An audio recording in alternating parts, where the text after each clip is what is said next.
What's going on, guys? Austin here, and in this video we're going to be taking a look at 5-Minute Fantasy's Week 15 booming and busting defenses.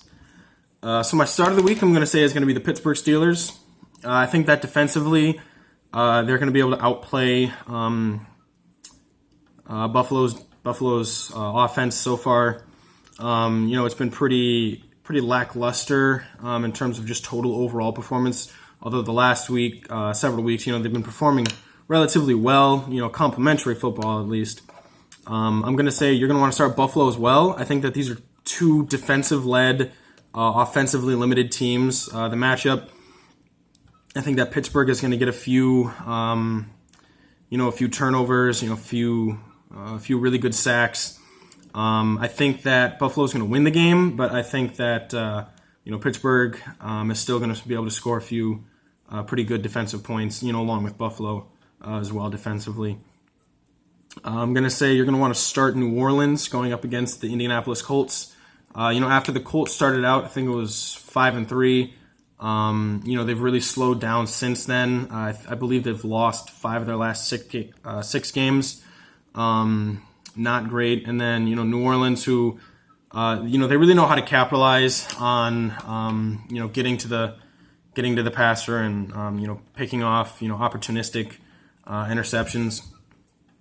I'm going to say you're going to want to start another duo of teams that are playing together, Tampa Bay and Detroit. These are two teams who, when you think of them, you think offense. But, with Mike Evans being out and Detroit kind of being in a skid, they're on their third eventual quarterback, and I believe they're going to end up being on their fourth string running back again.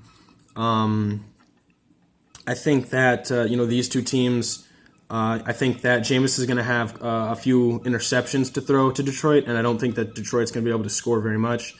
This matchup, I think Tampa Bay wins it, but I think they both have really poor offensive showings, less than good defensive at least. But they're both decent options to start defensively.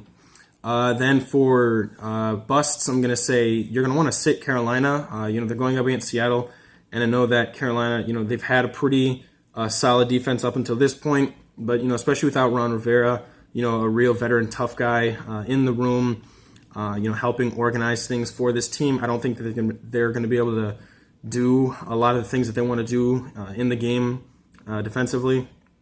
I'm going to say you're going to want to sit the Giants. I know they're playing Miami, but Miami with Ryan Fitzpatrick, they're pretty unpredictable, and it's not like, they couldn't go on a tear, in the first half and, somehow score, 24 points, through the air with Fitzpatrick. I'm also going to say you're going to want to sit the Cleveland Browns defense.